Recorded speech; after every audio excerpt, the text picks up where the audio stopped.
John Homer. Ted moved into a home in the lower avenues, and I lived up on 11th Avenue at the time. And I was attending the single wards up at the university, and every fall we would just canvass the area of our ward and invite people to come join us. And that's what happened there. Is some people from the ward happened to knock on his door, asked him if he'd be interested in coming out to any of our activities or church on Sunday. And he had actually dated an LDS girl up in Washington, lived with her for a while. Right. And he said, "Yeah, I'd love to do that." So he started coming out and participating. And I had a roommate that was a ward missionary at the time, and started teaching the lessons. And then I got called to work with him on that. So for a period of, I don't know, maybe a couple of months, we would visit Ted on a weekly basis. And during that time, we also had maybe a couple of times, possibly three. I'm sure it wasn't any more than that. Maybe it's only a couple of times that we double dated or went to activities together and stuff. The church decided that non-students were not going to be allowed to go to student wards. Okay. And so John and I were no longer students. We were living up in the avenues by the U, but we were not students. In fact, none of our house was. There were 4 or 5 of us renting this nice house up in the avenues. And our stake president took the whole house, came over to the house, and said, "Boys, I'm going to follow the rules. There's nothing I can do except, as stake president, and I'm a student ward, I can call stake positions from anywhere in the county." Okay. So, John, you're the new stake mission president. Larry, you're a stake clerk. And he gave positions to everyone in our house. Okay. And then, at the same time, I with John, because he was the mission president, was on a ward mission. Actually, it was a stake call. And the sisters called us. We had 2 student sister missionaries. They weren't, full-time. They were students. Right. And they called us and said, "We've met this guy, and we can't teach him alone, because he's a single male." Right. So we took over Bundy. He just met 2 gorgeous females. Right. That knocked on his door. So anyway, we meet Ted. Very personable guy. And started to teach him. He was golden. An LDS missionary meets somebody, and they say, "Oh yeah, man, I'd love to read the Book of Mormon." "Oh, hey, yeah, I believe all that." That's what we call a golden contact, okay? Because so many people throw you out of their home. Right. I mean, when you knock on their door and you're trying to teach them the gospel, and they're not interested. Well, Ted was all open, man. We gave him the Book of Mormon. He started to read it and ask real intelligent questions about the church and the Book of Mormon and the message. And so we taught Ted the 6 discussions that we called them, and committed him the second time we met with him to baptism. We had a sort of a canvas the area of the avenues activity for the ward, and his door was knocked on, and whether it was after we knocked on his door or before, I honestly can't remember that. But anyway, he was a law student, handsome kid, carried himself pretty well, and he was interestingly, socially, he was not an outgoing guy, though. He was fairly quiet. He did associate with some of the guys that were in the ward. Yeah. And but he was not a extrovertish guy. He was quite the opposite. He was quiet and like kind of what you think a thoughtful law student would be like. Well, as I remember, I could be wrong on this detail, but I think John and Larry were stake missionaries at the time, and they, of course, were always looking for prospective people to teach. And I think it was Wynn who said, there's a guy at law school that's going to law school with me that might be interested. Okay. His name is Ted. And so Ted started going to Wynn and Larry and John's apartment to receive the discussions. Okay. They were the set discussions at that time. Right. Before preach my gospel.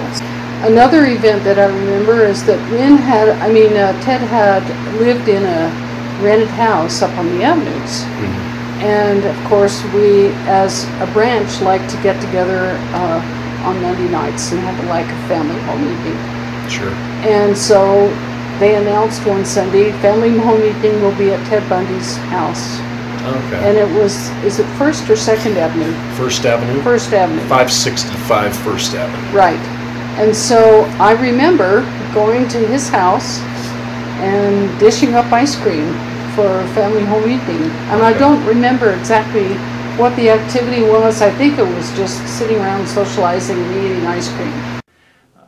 He was that type of person that had his persona was just a real friendly, comfortable guy, smart. I can see in my mind right now, I was driving to church one morning, and Ted was walking to church. He lived down by the law school, which has been torn down now, but it was off of the university. And he was walking to church, and I picked him up. He like I said, he just fit in. And when I heard, and that, let's see, when I drove into church, it was the next day that he was picked up. And I remember being at work, and the radio was on, and there was a news report that they picked up Ted Bundy. They'd used his name, I believe, and said that he was he had tried to kidnap some women, and I was really shocked. When the murders were happening in Utah, and there was this Ted thing going, we had dinner in Bundy's apartment. There was me, Archibald, Homer.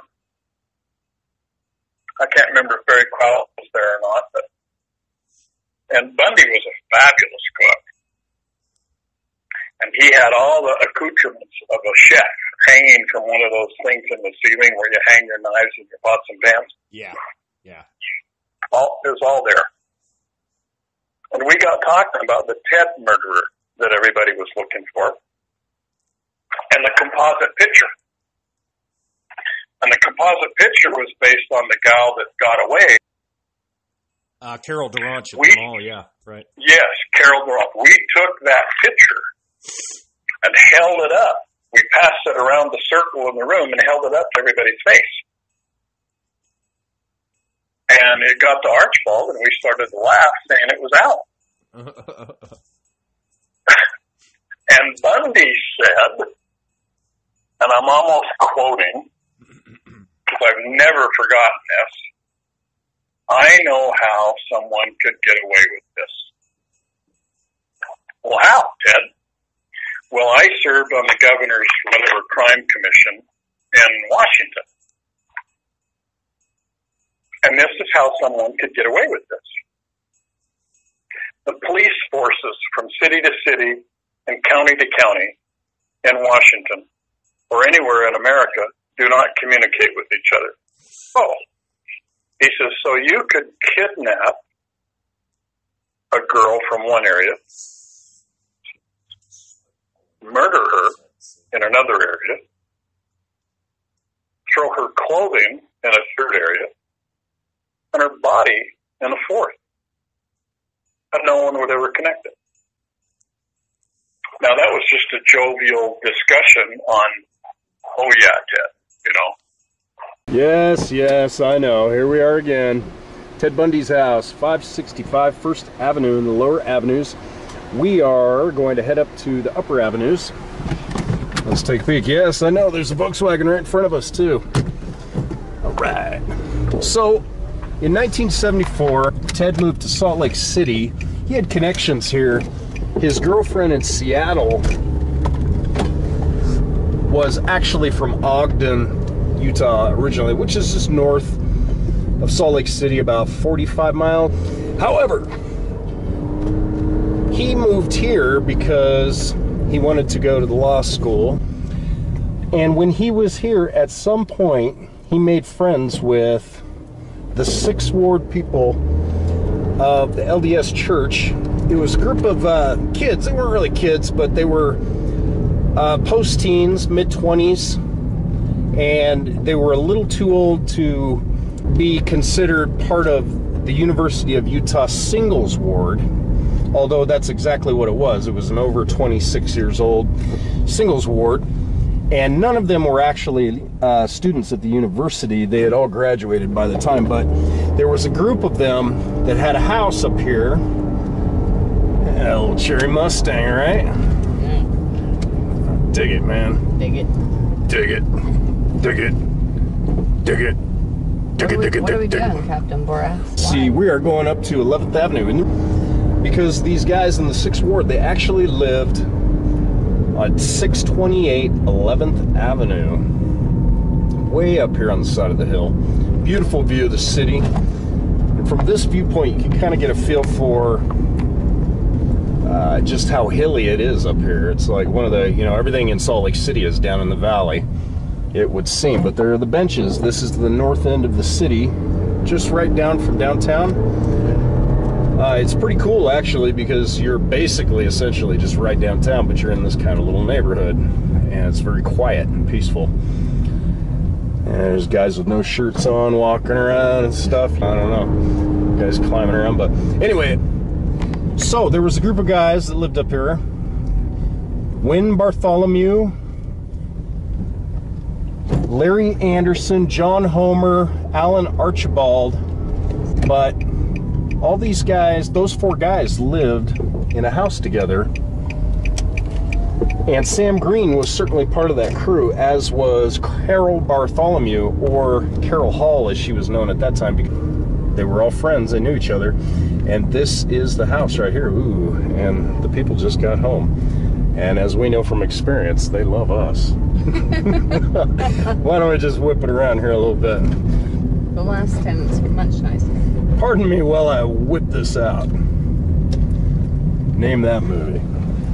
Actually, some of these people were very nice. There was one particular guy that he seemed like he was having a tough day. I don't know. He was having a tough day.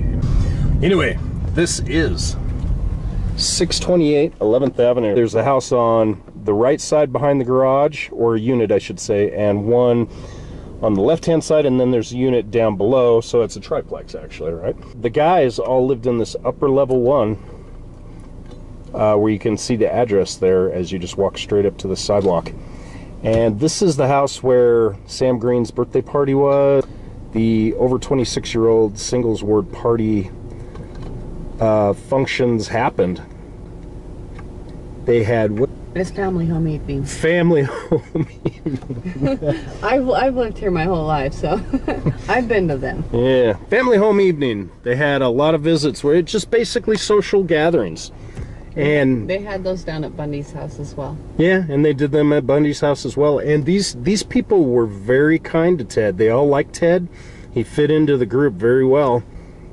And you know, it's really hard to say. They're all just very good people that trusted him and wanted to believe the best out of him. And you know, I mean, there's certainly by no fault of their own, they had Ted Bundy kind of skulking around in their group, and he was popular in the group. The girls loved him. According to Carol Bartholomew, it was 4 girls to every guy in the singles group, and they all liked him because he's this big, handsome guy from the Pacific Northwest. He was a stranger in town, and he was very charismatic.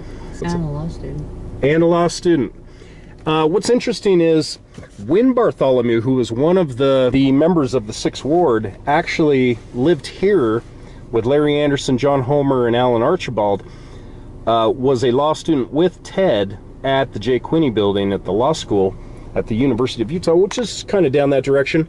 But Larry Anderson and John Homer believe that they met Ted at 565 First Avenue simply by canvassing the neighborhood, as they call it, in the fall of 1975. However, some of them seem to remember seeing him as early as November, and that may be because of the Win Bartholomew factor. Win probably introduced Ted to these guys way before the singles group and becoming a member of the church in general. However, nobody seems to be able to remember that, although Carol Bartholomew remembers Win talking about it later. So it's a little bit confusing.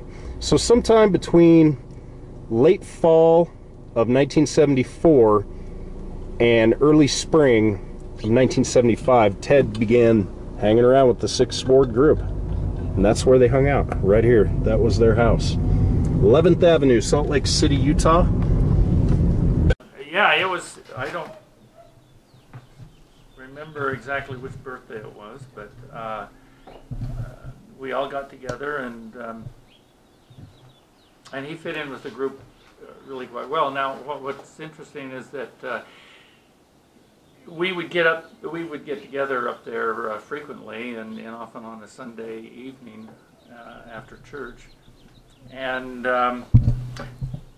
I remember one particular time that, see, he had been baptized by John and came into the church, and so we had the TV on, and there was a particularly violent show on, and I was concerned. I didn't want him to be offended, because Isn't that ironic? yeah, and so here I was concerned about the violence, and yet he had this other side that was much worse than what we were viewing on TV.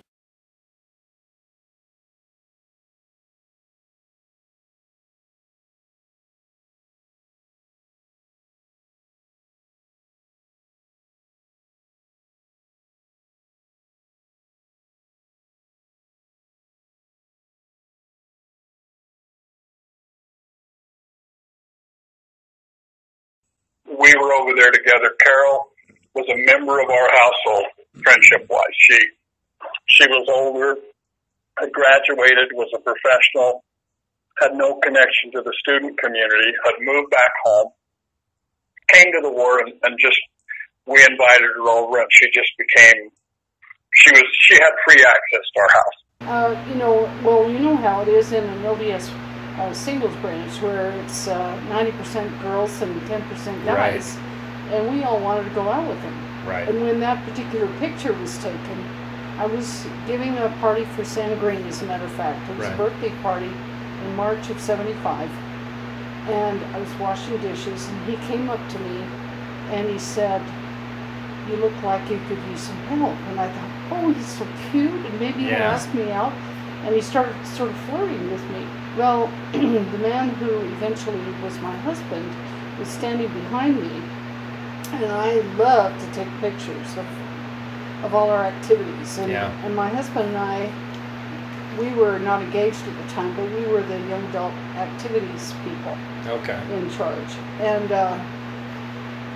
so I brought my camera with me as always, and I turned around to my husband, Win, to-be husband, and said, "Take my picture with Ted." Right. And snapped the picture, of course, not knowing, not having a clue as to how important that picture was. Yeah. And my father, and after he took the picture, Ted sort of backed off. And he was, you know, sort of flirting with me, but then once the picture was taken, he sort of backed out. And my father said to me one time that it's his theory that picture saved my life. Oh, there's certainly something to it. And if you felt like he was backing off at that point, it's probably something you didn't notice at the moment. But not really, because I was so busy with, I was in charge of the party, and I was more concerned about everybody having a good time. And, you know, but if Ted had asked me out, I would have gone out with him. Yeah.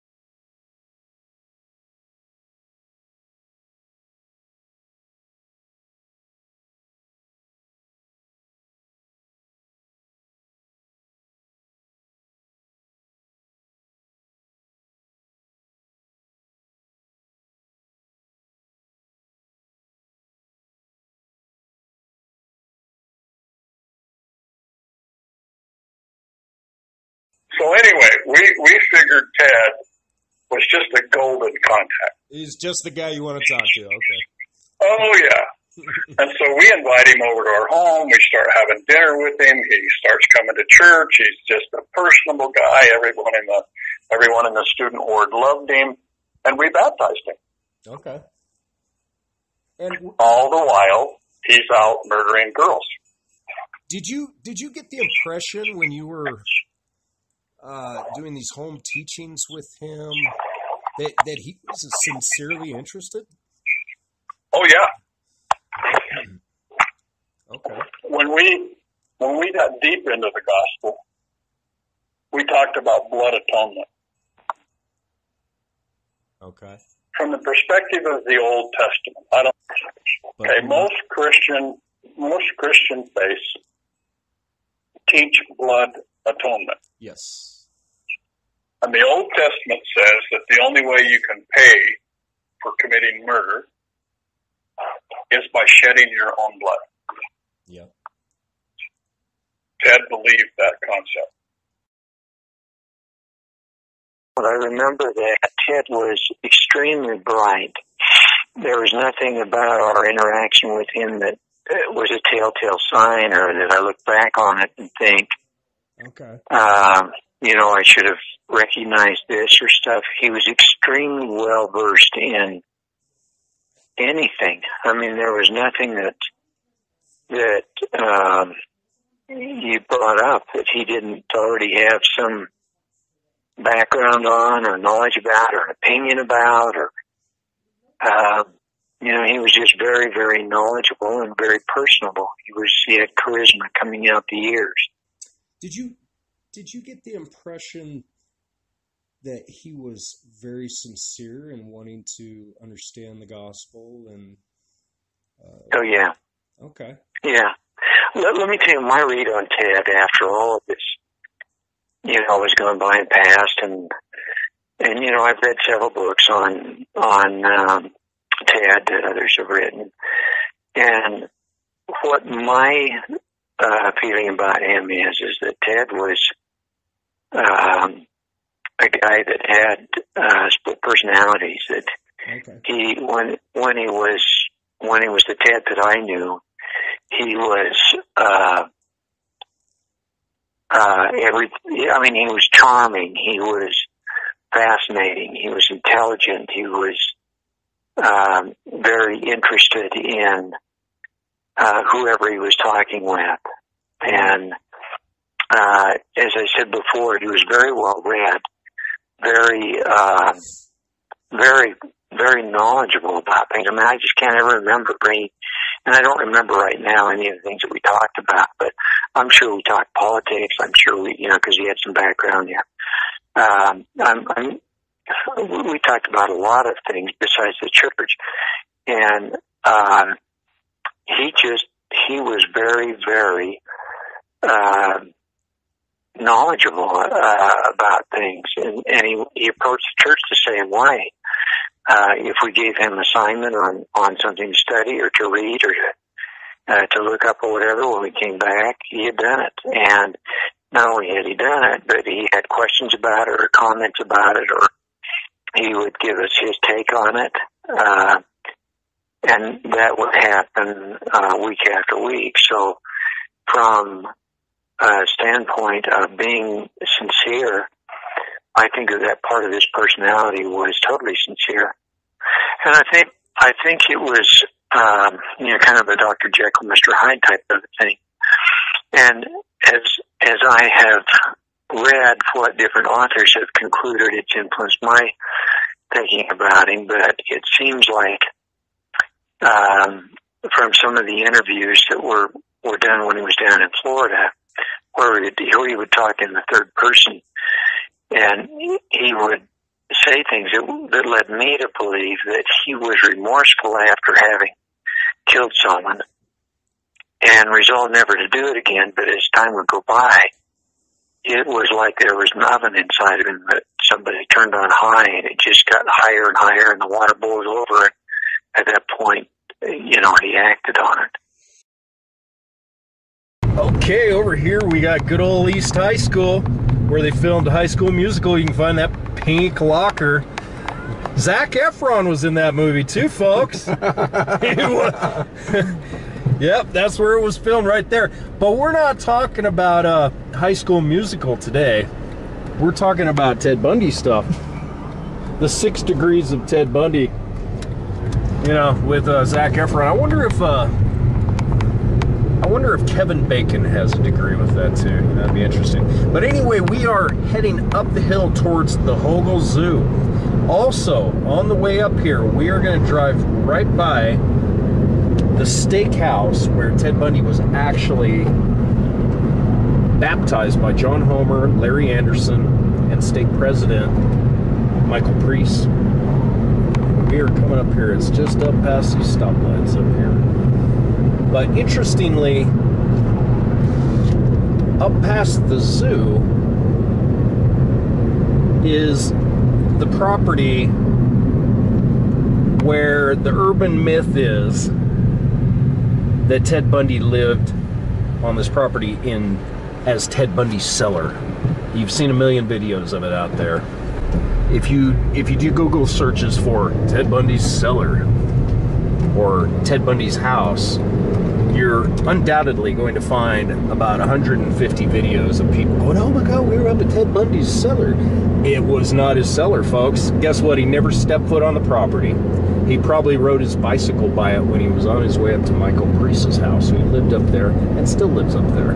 But it was not Ted Bundy's property. He never lived there. Right here, 1850 Sunnyside Avenue. This is actually the church, Ward House, where Ted was baptized. Was he actually baptized into the church? He was. Okay. He was. You involved in that? Were you there, or? Yes, I was there. And I may have baptized him. I don't remember. It would have either been me or my roommate. But I don't remember which of us actually did the baptism, but we were involved in teaching him. And if they determined that they wanted to be a member of the church, then they could be baptized. And it's a brief ceremony. It's friends gather, and it's under the direction of the leadership of the ward in which they're being baptized. And the baptism is by immersion, or they're put under the water and brought back out again. And it's symbolizing of someone dying and then coming back to life. Expected to live according to the teaching of the church and the commandments and so on. Okay. Do you have any specific recollections of his, of any kind, or? Of Ted's baptism? Yeah. Well, yeah, I remember where it was. And I remember being there. I don't remember any specifics. Like I told you earlier, I'm not sure if I baptized him or if Larry did. Oh, okay. But one of us did.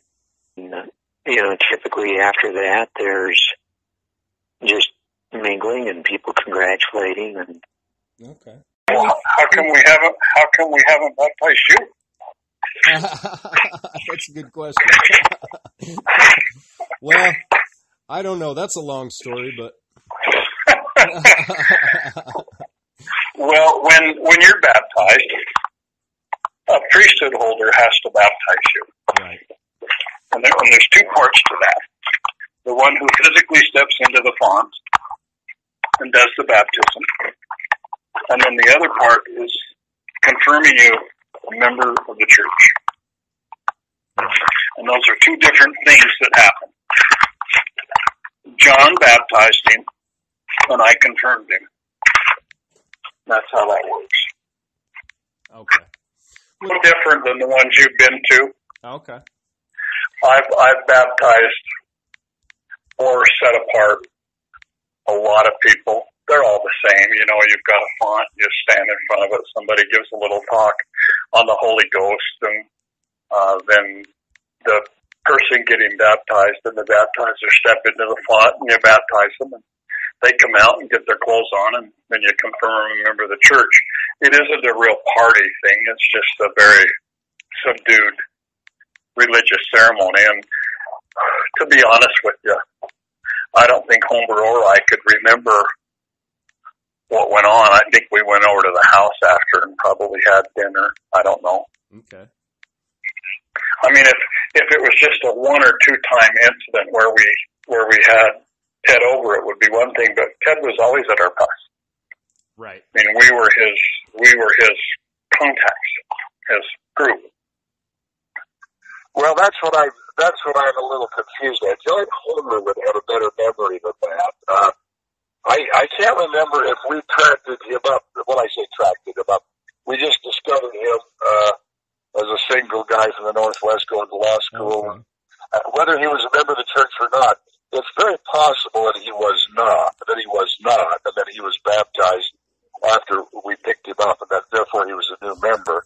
But it's interesting. I should recall that, but for some reason I don't. I think the reason I don't is that I don't like to think of me as the one who did the baptismal interview. Nice and noisy out here on the east side of Salt Lake City. This is an area called Holiday. Just saying, hey, what's up? This is going to be part 4. Hey, look, it's the mailman. This is kind of a little intro to the part 4 of Ted Bundy and the LDS Church. I want to wrap this up. There's so much information. It can be just dissected a million different ways. But going through it, we kind of talked about who he was to the church. The different ways that they knew him or learned about him as a person, and the ways they saw him and the ways that they chose not to see him. But by no way conceivable were they part of his behavior. They simply were just good people that were trying to enjoy him as a member of the 6th Ward.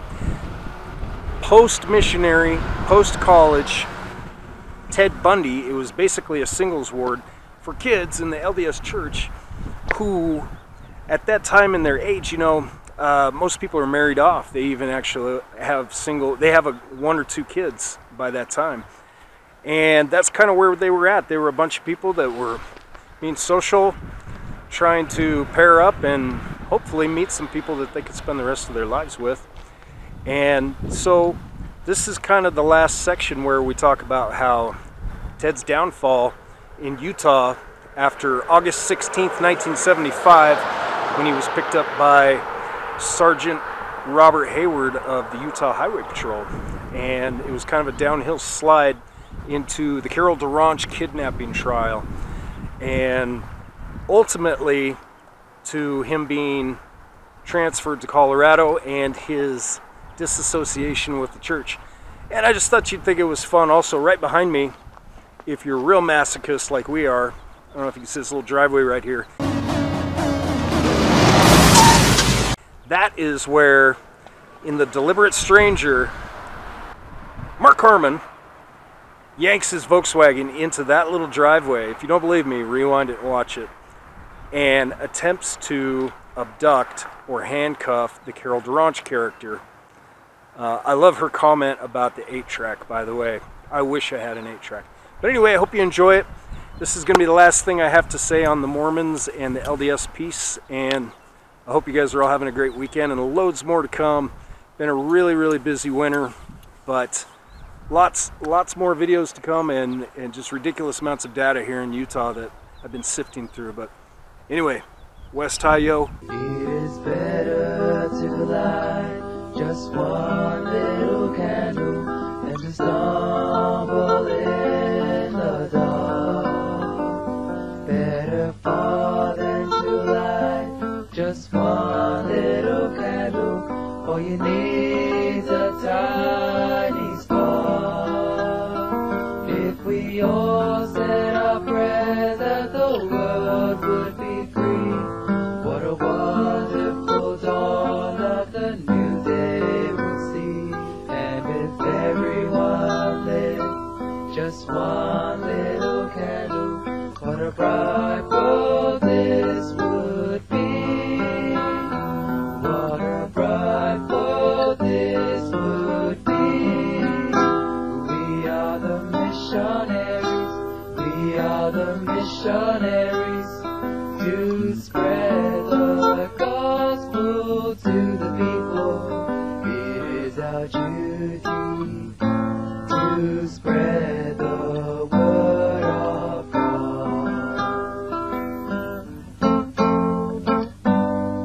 Missionary, everybody be a missionary. Everybody be a missionary. Everybody be a missionary. Tra-la-la-la-la-la-la.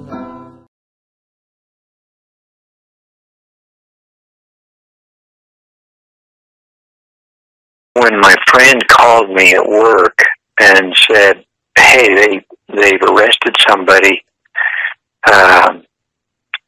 for the abduction, and you know him," I said, "Really? Who is it?" And he said, "Ted." Oh, man. And my knees collapsed. I was standing, my knees literally collapsed, and I fell into my chair. I mean, I just could not believe that was the case. One day I'm down at my office at Beneficial. Bundy calls me. "Hey, you won't believe this, but I just got arrested."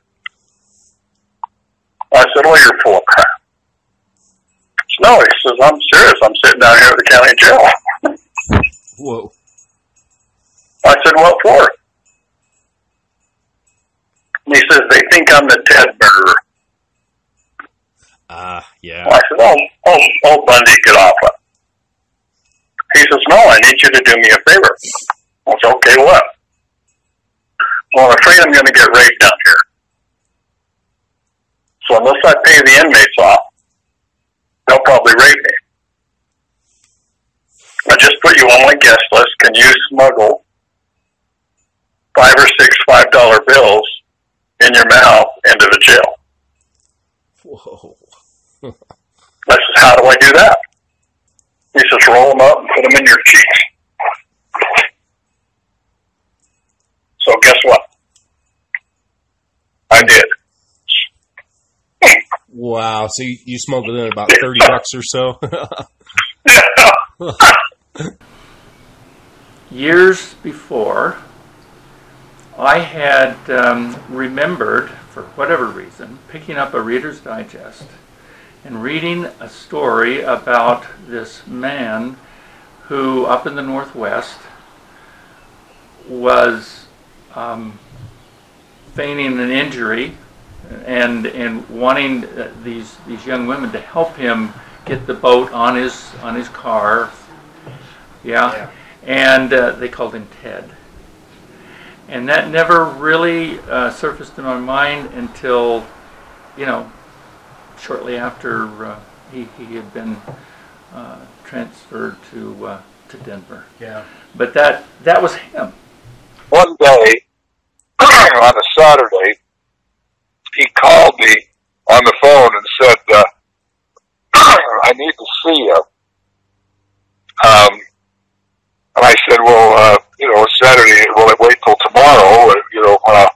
We'll be there together. No, he said, I need to talk to you right now. So I met him at the ward, and he said that he had been arrested, but let out. They didn't keep him in custody, but he was scheduled to be in a lineup at the first of the week. Ah, right. And of course, I was a little incredulous because I was sort of taken in, and that suggestion had never been made that there was a problem, at least to me or to any of us. Sure. But then I got talking to him and found out what kind of a car he drove, and I remember it was a Volkswagen of a certain color that was the red flag, and they said, so I then knew what he was suspected of. I was the one who called. It was interesting when he called me on Saturday. He met me in my office. This is the only time I ever saw him.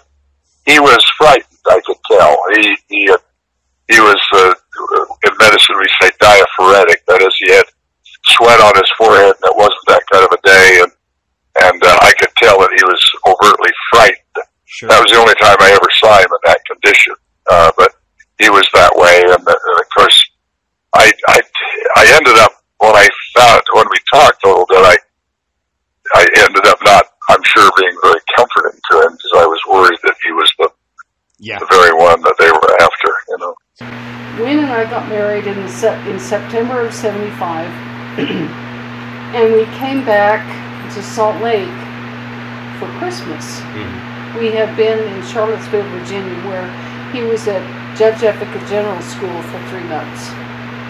We came back to Salt Lake for Christmas, and John Homer wrote to us and said, have you heard about Ted? No, what about Ted? What about him, yeah, right. And he had just been arrested for the Carol Durant's kidnapping. And so when I got to Salt Lake, I said to Wynn, oh, it's a mistake. I know that he wouldn't harm people. He wouldn't harm any of us. Right. And so I told Wynn, I said, well, where is he? And he said, he's down at the prison. And I said, I'm going to go see him and take him some banana nut bread. Right. And Wynn said, no, you're not. He said, let's wait and find out what all the fuss is about. Right. And then when he was sent to, we went back to Texas. I mean, we had been in Virginia, and then Wynn was stationed in Texas for 3 years. So that was when Ted went to Colorado, escaped from Colorado twice, and then it ended up in Florida. Yeah. But all of this was total surprise to us. Well, about that time, we had 2 new younger students join our ward. Found out later they were both cops. Oh, interesting. But we didn't know. We didn't know it at that time. Oh, that's really interesting. So now none of this we knew about. Ted goes on his merry way, and they're following him. I never put 2 and 2 together with those 2 guys that I now know were police. I don't know whether they were with the FBI or the Salt Lake Police, but they were in the ward. I've confirmed that later that there were at least 2 of them, if not more. That's interesting. And in a student ward, it would be easy to put 5 or 6 or 10 new students in the ward. Right. So you wouldn't. No one would even question it. Yeah, you wouldn't think twice about a couple of new guys coming in. No. Ah, that's interesting. Constant movement in the ward membership. Right. Because students were graduating, leaving. It just a lot of turnover.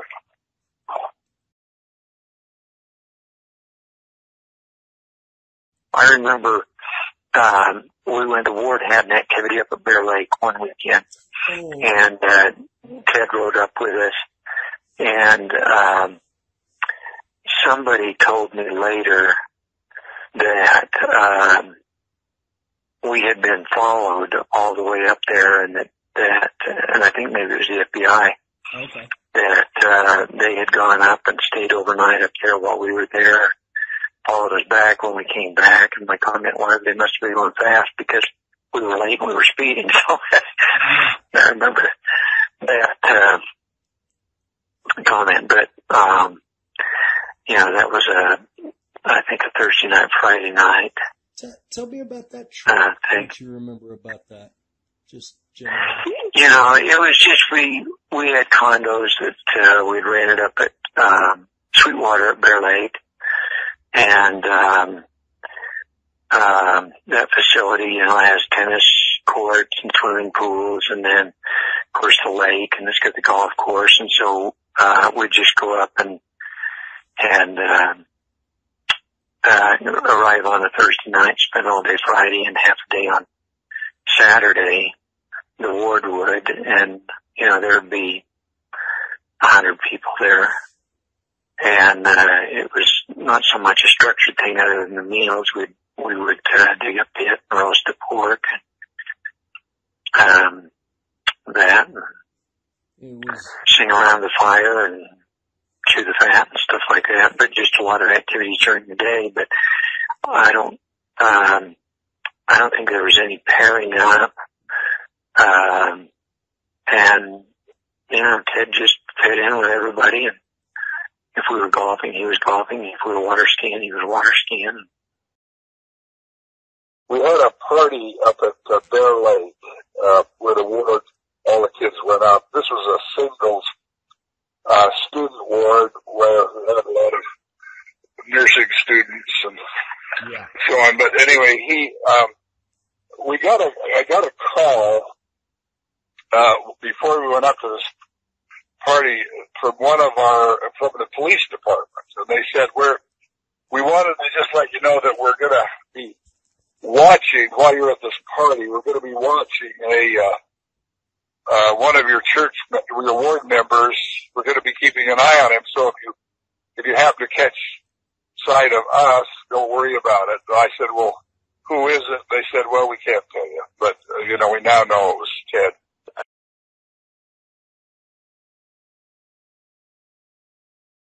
So the first morning, I'm parked clear down the street, east on it was First Avenue Pharmacy, and I was west of that in a parking lot. It was a medical facility, but it had a big lot, so I could park my car in and look over the hood of the car next to me, and where you couldn't see you. Okay. And I was facing west, and I'm not sure. I think I was further west somewhere. But he walked out the very first morning, and I watched him, and I'd been to polygraphy school, and they teach you a lot. I'd had been several sex offense schools by the FBI, and my skin just started to crawl, and I thought, oh my hell, it's him. And I thought, this is our guy. And so later when we got back, I said, Ira, this is our guy. Yeah. And Ira says, well, how did you know that? I says, I know it's only our first day, but did you watch him when he came out of the house? He's not normal. He tries to be. Yeah. But even psychopaths don't want to be hot. And the first thing he did, he went out and he stood on the porch and looked up and down the street. I'll bet he was there for maybe a minute. Yeah. I said, this is a guy going to school. When you and I come out of our house, we go straight to our car, we get in, we go to work. When somebody's going to school, they're hurrying, usually running right, they run out. Yeah. Oh, yeah. They don't stand and look. And I just got this creepy feeling. As much as they try to disguise themselves, they can't, because he was watching and looking up and down the street for the head of the man in the car who was coming to get him. Yeah. And that was my first indicator, and I said, oh, you think? I said, absolutely. I said, think back his behavior, and my minor in college was behavior. Was psychology, but anyway, I said, yeah, he's it, you know, he's the guy. Yeah. And so we started following him, and I think we followed him we were there in the morning and put him to bed at night. And then in about, I think it was just after 2 weeks or so, we would switch cars, you know. Yeah. And when we did it, we had an automobile dealer, George Cruz out there, Lincoln Mercury in Bountiful, and they would loan us cars. So we could change our cars, but we couldn't change our face very well. So, you know, we would wear glasses, no glasses, you know. Back then, I mean, we didn't have all the disguises and different cars. We had a couple of cars that had at night, we had that switch on and off. We'd follow them for a while, then we'd dutch down the street, turn one headlight out, come back around, get in behind them. But we didn't have an army of people. We didn't have all these disguises. We didn't have a lot of the resources. You know, we didn't have DNA. We were just gumshoe cops that just had a hunch, and we were going to follow it to the end. So after about 2 weeks, he started recognizing faces. I think Ira and me. And then we decided, you know, no other girl can die on our, because he was acting he's acting crazier. You know, he'd go down the street and he'd make a U-turn on you, you know, and he'd come back by you to see who was behind you, and doing all these countermeasures. Because this kid was very intelligent. He'd done some undercover agent work, we understand, some undercover work for a governor. Evans in Washington, yeah. Up in Washington, correct. And so he knew how to do things like, you know, counter surveillance and that. So anyway, after about a week or so, he got suspicious, and one day I was sitting down that parking lot watching him come out, and he started walking my way, and I thought, how in the hell could he see? You know, they're about 2 inches above this car.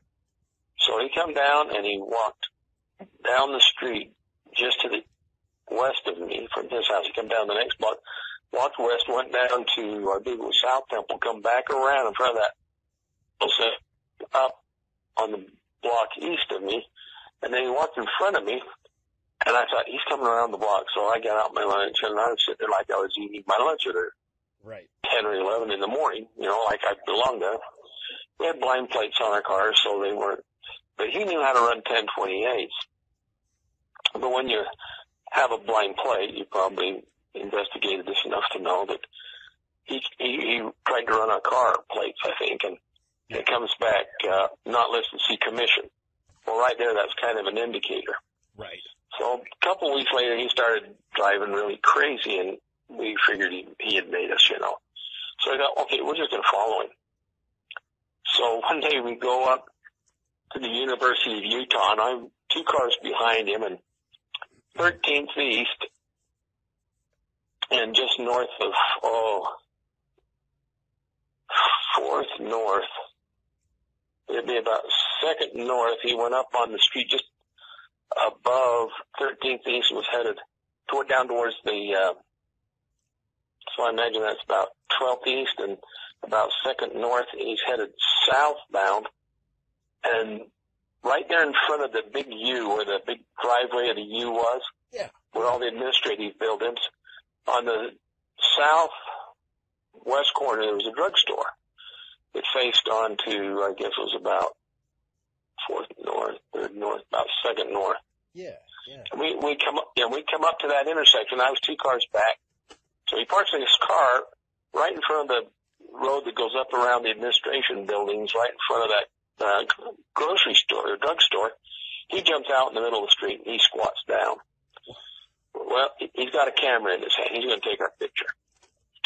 So the car between us goes through the intersection, gets him time to get out the intersection, take my picture.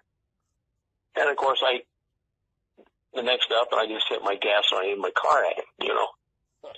Well, he jumps up and staggers out of the road backwards because I come close to him and it flips me off. And this come back later to haunt me a little. Well, it didn't hurt me. It didn't do anything. He remembered me. So anyway, he went down, got in his car, and I had gone past him far enough and cut down the road. By the time he got to his car, he went down and just pulled back into the law school. It's on that same street. just further south, about 350 something north or something. Yeah, right. 250 north. Anyway, he goes to law school, and so I pull back around just south of that same intersection on the same street, and I'm watching southbound in front of the law school. J.R. Hunt was with us that day, and he's up at the top of that U that goes around the university. Yeah, the old President's Circle, right? Yeah, the circle, yeah. It goes up around, and the theater is up there that they put all the plays on. I forget the name of it. So anyway, he's up at the top of the circle by one of the administration buildings, and Ted Bundy got out of the back of the school, the law school, and went east up around the back and was coming up on the circle, and I saw him up there, and I said, "Hey, JR,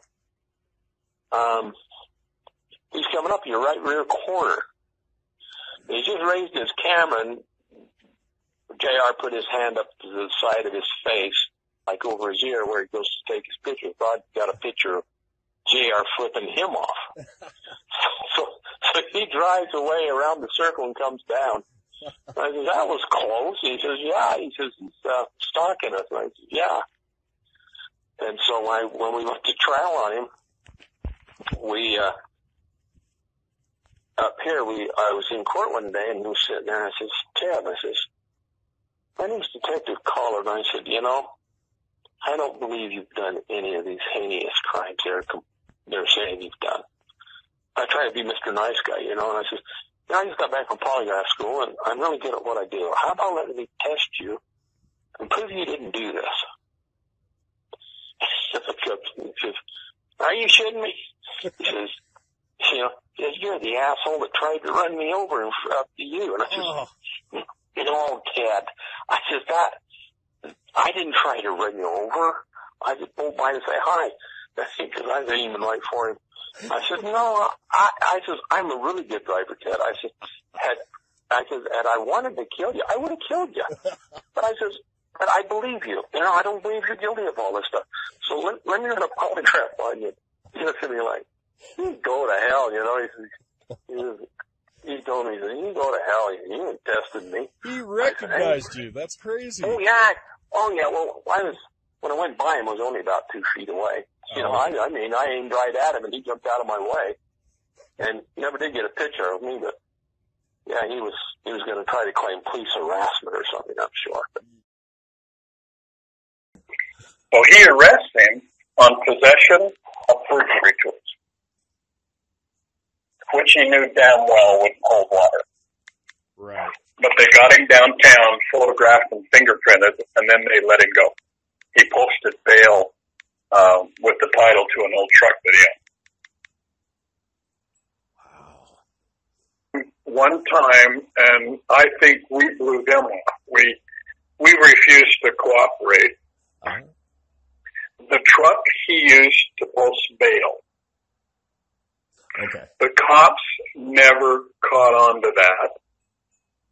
Ted called Homer, and I had moved to California by then, and Homer sold that truck.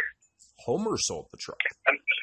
And that truck was never investigated or cleaned or checked by the coppers. Homer sold it. Homer sold it. It was in a garage where Ted used to live. There's 2 places, one up by the university, and then one further away from the university. And the one up by the university had a row of old garages behind it, separated, not connected at all to all these places. And the truck was in there. It was an old truck. Right. Yeah, that's Ted Bundy's house right there. And he lived on the top floor. 364 Douglas. Back in 1975, September of 1975, after he had sold his car to Brian Severson, he basically moved up here after he ditched his car because he could walk very, very easily to the University of Utah, the Jay Quinney building, which is just right up here. And I think I've shown this on other videos. Rice-Eccles Stadium. But what's interesting is what a lot of people don't know is that Ted actually had a mid-60s white or blue Ford pickup truck that he used to move out here from Seattle years ago. His brother came out here, actually. And according to Larry Anderson and John Homer, he actually kept it in a garage back here. And it's actually this garage right here. Yep. Oh, wow, they're doing a little construction right here, aren't they? This is the garage, where he kept the pickup truck. That is the backside of 364 Douglas. Detachable garage. John Homer sold this truck for Ted later when he was in jail to get him some money, and he actually put the title up for this pickup truck so he could get bailed out the first time he was arrested by Bob Hayward on August 16th. But this is it. Same garage. Certainly error correct, an older garage for sure. You know, and I'm going to get crazy and just get out. Take a look at it. Why not, man? All right, Joaquin, you're a gamer. I love that, man.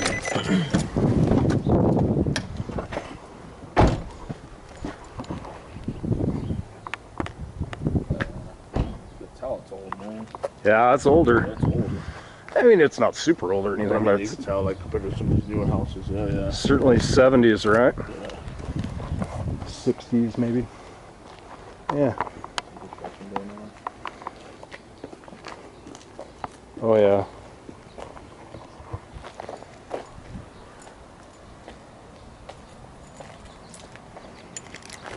Yeah, it makes a lot of sense. You know, he did the same thing. They also said that Sam Green, I should say, said that Ted kept his Volkswagen in the garage of their house up at that place I showed you earlier when the police were trying to get it for evidence.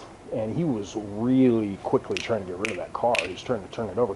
Because eventually they did find hair samples inside the car of some of the girls, and they were a match. So he kept it in there with a lot of his stuff, and eventually when he was able to get it painted, Jerry Thompson and I was looking at a chop shop down on 13th South and 3rd West down there, but he was never able to find it. After he sold the car to Brian Severson with a duplicate title, which is kind of funny. He sold it to Brian Severson when he was 18 with a duplicate title, and he told him, hey, don't register it. And his dad was like, what? Register it. And so he did, so, you know, it's interesting. It's almost like he was looking for a kid like Severson who he could sucker that way. Yeah. You know what I mean? But supposedly this is where he kept his Ford truck. I didn't know you had that truck. That's awesome. Yeah, not a lot of people know that. And you know what's surprising to me? That truck is probably still puttering around I mean, if it was any other kind of car, you know, you might say, well, it's probably in a junkyard smashed up into a tin can. But people like those old pickups, right? Yeah, if they ordered it for $50 or something. Yeah, right. Some trucks around here somewhere. So you never know. And we don't have a VIN number, but we have his license number. Otherwise, we could probably find it. There you go. 364 Douglas. Old Mormon ward believes he's innocent. And we help to raise money to bail him out. And were you guys successful in raising the money to get him out? Some of it. Oh, okay. I don't know where he got the rest, but he got bail. Which stuns me. Yeah.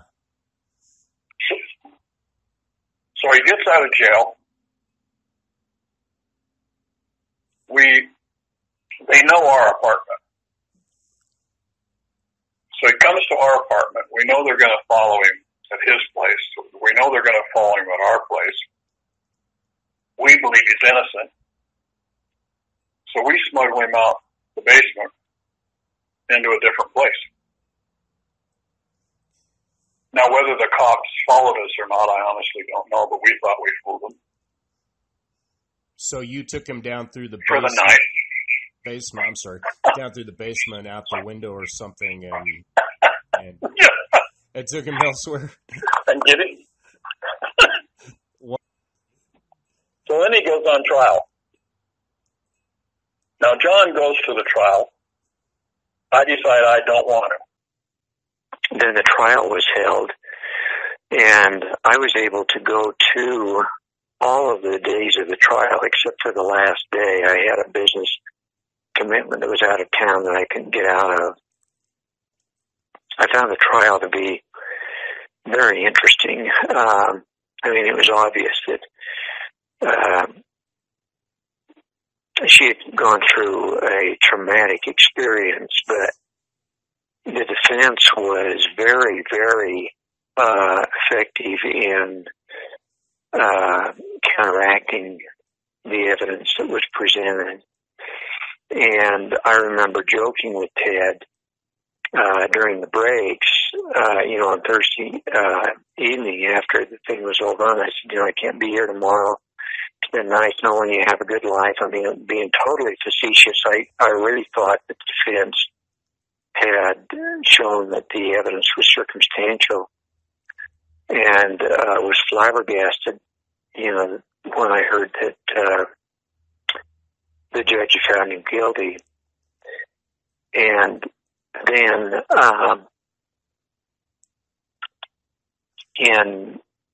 I want to say, well, whenever it was in the wintertime, I had another roommate who was at the time working up in the lieutenant governor's office, and he came home one day and said, I've got to tell you something, guys. We've had this all along.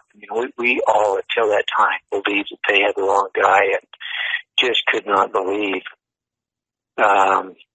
that Ted had been arrested.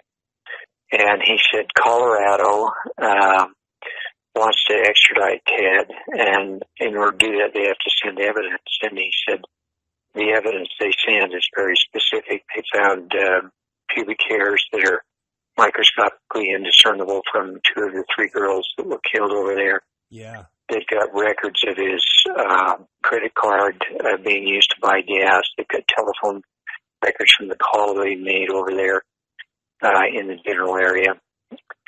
And he said, we got this thing wrong. And so when Ted was extradited over to Colorado and then escaped, we were deadly afraid that he would show up on our doorstep and want to be hidden. Oh, right. And of course he went in a different direction, but at any rate, that was just kind of a side story. No. Now he's in jail in Florida. I'm living in New Jersey. I'm jumping way ahead. No, go. And I pick up a used book called The Stranger Beside Me, written by Ann Rule. She worked with Ted on the crisis line in Washington. Right. And after he was convicted, she wrote a book about Ted. I read the book, tracked her down and called her. Oh, really? I said, Anna, I'm the Mormon missionary that baptized Ted. Oh, she says, yeah, you're Larry Anderson. I said, yeah. I said, why didn't you ever bring the church into it? She said, I just didn't think that had any reason to do that. I said, well, you raised some interesting questions in your book, and I happen to have the answers to those questions. I said, had the Salt Lake police subpoenaed Homer and I and asked us certain questions, we could have verified certain aspects of Ted and the witnesses where he kidnapped women. But we were so pro-Bundy that when the investigator talked to us, they never called us as witnesses against Ted. They never interviewed us again. But in your book, you mentioned that the murderer in Washington used a yellow rat, a yellow inflatable rat. No one could prove Ted ever owned one. A yellow? But I can. Okay. He asked the girls in Washington, had his arm in a sling, help loading his boat on top of his Volkswagen. What kind of a boat fits on top of a Volkswagen? A small, inflatable, yellow raft. Not a sunbathing raft. This is a, you know, the kind that would be a life-saving raft in a boat. Sure. The guy that tried to approach the women that he didn't kidnap in Washington wore patent leather shoes. But they never found any patent leather shoes when they arrested Ted. But I knew he had a pair. And of course, this investigation, none of this was public, and so we were never asked. So I knew he had patent leather shoes. I knew he had casting material for his arm. I saw him in a cast. You saw him in a cast? Oh, yeah. Really? And so I could have verified all of that, but my belief is that we were so pro-innocence for Bundy in the original conversation we had with the cops that they never came back and asked us any pertinent questions. I began visiting Ted, now I'll go back to when he's arrested here in Utah before they ship him to Colorado. And I visited him in prison. And my first visit, we're in a lockdown room. It's completely steel, rivets on the side, a picnic table bolted to the floor. I'm physically in this room with Ted, no barrier like you see in the movies. We're sitting across from each other at a picnic table. I could reach over and touch him. And he says, I says, why in hell are you in maximum security? Well, I got caught with a Social Security card and a driver's license. Yeah. How in the world did you get that? He says, well, this is prison. And there's always ways. And they locked me up in solitary confinement. And he says, you know, he had his back to there was a camera in there. Now, whether there were more than one camera, I don't know. But he said there's a camera up there. And if you lean into me and I lean into you, then they can't hear or see what we're saying. So I leaned into him. He said, I know how I could escape from here. And I said, how would you do that? And he said, well, if you don't look around, there's a vent in the ceiling for the air conditioning, and I believe I could lose enough weight to crawl through that vent. Wow. And guess who built this part of the prison? I said, I have no idea. He says, the inmates. Oh, He said, and there's the two towers that are out there in the corner, there's a blind spot. And I could walk right out of this prison. I'd have to climb over all the fences, but they'd never see me. He actually said that to me. It's amazing. And so I said, yeah, how criminally minded this guy was. Go ahead. I'm sorry, though. I said, Ted, are you guilty? He says, well, let me put it this way. If I were a person that would do something like that, this is how I would have done it. So Ted and I were going to go ski at Vail. And I was standing out on the curb at 628 11th Ave with my skis and everything. Bundy drives up and says, hey, I need some time alone. Do you care if I go alone? I said, nah, go alone. And that's the weekend he killed those two women up in Vail. Yeah, yeah. So John and I have spent hours talking about how we obviously got fooled. Anyway, my husband is quoted there as saying that it was winter semester or winter quarter, whatever the system was then, way back in the 70s, and Ted had been absent during the winter of 75. Yeah. And John and Larry had an appointment to teach him, and they asked Wynn, because Wynn was going to law school with Ted, and said, Ted missed an appointment. Have you seen him? And Wynn said, no, I haven't seen him, as a matter of fact. Well, finally, he showed up. Ted showed up at the law school, and he looked haggard and drawn, and he had 4 big, evenly spaced scratches across the side of his face. Okay. And Wynn mentions this in the article, and Wynn teased him. Yeah. And he said, "Oh, looks like you had a wild weekend, Ted." Right. And he said, "Oh, I was scratched by a tree branch." And Wynn remembers thinking, "That's not the mark a tree branch makes. They look like fingernails." So he was arrested then after the lineup and put in custody. His father, I guess, his mother was either divorced or widowed. I can't remember, but she had remarried, and she lived up in the Northwest. And she came down a couple of times while he was in custody and stayed in our home. His mother, on more than one occasion, said to me, "I know him better than anybody in this world, and I know he's not guilty of these crimes." As she said that to me more than once. And so that was a sort of a tragic, sad commentary, you know. Ah, that's fascinating. So his mom stayed with you and your wife at your place, and yeah, they stayed here a couple of times when they were down. They just stayed in a spare bedroom we had. And, okay. They must have been pretty distraught.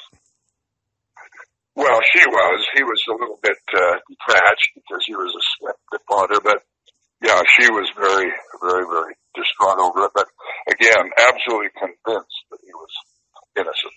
One time he wasn't in custody. I remember he rode his bike up to our house. We live up near the mouth of Immigration Canyon. Okay. And he had ridden his bike up Sunnyside. You know Salt Lake? Yeah. He rode up Sunnyside Avenue past the zoo, and I remember when he got there, my kids were all at dinner, and he and his mother and stepfather, they were all.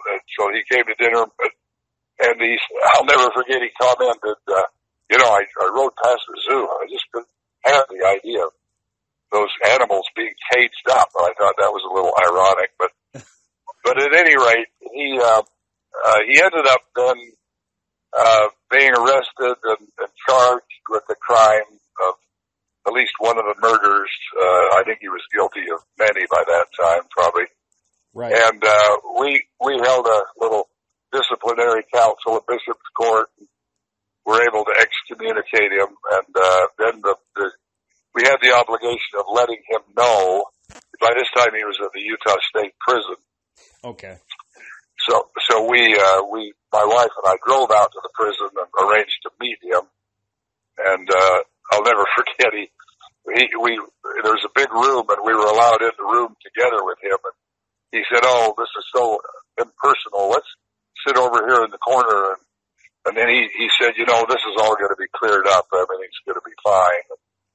But anyway, we just notified him that he'd been excommunicated from the church. And I don't remember exactly the sequence of. He went then to Colorado for some reason. It's where he escaped. Yeah. But his attitude was a different thing. He wasn't at all frightened. He was absolutely, at least he maintained that this was all going to be straightened out soon. Don't worry about it. And he wasn't upset that he'd been excommunicated particularly either, though. He just kind of took that in stride, but he said, "Don't worry about this. This is all going to be straightened out soon." So that he was giving that story when he was at the prison. And that was really about it. The rest of it I just followed on, with the news media. The one thing I don't know, one thing that it was very, very pertinent, and that is the night before his execution. Are you aware of that interview on the television? Yeah, with Dobson, I believe.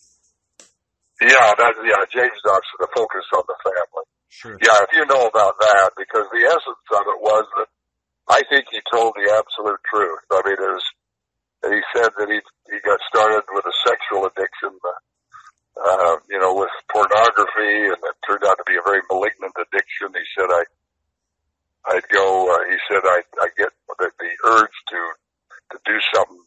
Yeah. Violent, built up, and I'd do it. He said the next day I couldn't believe that I had done that and just couldn't understand it. But then over the next few days it would recur. So he finished with a warning of, "I just want to let you know there are other people out here just like me," Yeah. And I think that his sexual addiction is not at all common, but it was an awful, frightening thing, you know. He was very mature. I mean, he was, you know, to know him, he was seemed like a serious student, a very mature kid, a handsome guy. You wouldn't suspect it. I mean, he didn't have that frightening, kooky, diabolical affect, you know, at all, that you might wonder if it would be there, but it wasn't that way. He was, and frankly, until I finally found out, came to a realization that Saturday, I was completely taken in by him. I would never have thought. Then you'd say, well, you should be the one that had the intuition. You know, you're the bishop, you're the branch president. But I wasn't. I was taken in. Well, I really believe deep down inside that he really, some people say he was baptized and came to church to find victims. And that may be true. But at the same time, I think there was a part of him that wanted to be a good person. Yeah. And Dr. Dobson, when he went and interviewed Ted for just the day before he was executed, he went into the cell. This is the way I heard it, or read about it. Yeah. And Ted was lying down on the floor of his cell in the fetal position, just curled up and crying. Yeah. And he said, you know, something like this, I'm paraphrasing. He said, I really want to be a good person, but I can't. Well, and when he was arrested in Florida, he said to the policeman, I wish you would have killed me. Yeah. I think he knew how dangerous he was and how evil he was, but he couldn't stop, and he wanted it all to end. Even though we were friends or whatever, I never went over to his place. I never spent intimate, time talking to him, really getting to know. I never talked to him about his family or past history or anything like that. He more or less chose to. He would get to know us, but I don't remember him ever opening up about his past or what. Who he really was. It almost like he kept his shield up, like he was trying to find out as much as he could about you. Yeah. Just as a tool. Now, he was a member of the church, but I don't ever remember him, in the church we say bearing their testimonies or really stating his belief in the church. Now looking back on it, it seemed much more like a social organization for him, and a way to meet people. And you went to the singles ward here, right? Yes, it was a singles ward, so lots of single people and a number of. He never dated within the group. Okay. In fact, I don't ever remember him actually dating anyone. I think Carol. I think he might have asked Carol out, but he didn't. I don't think it happened.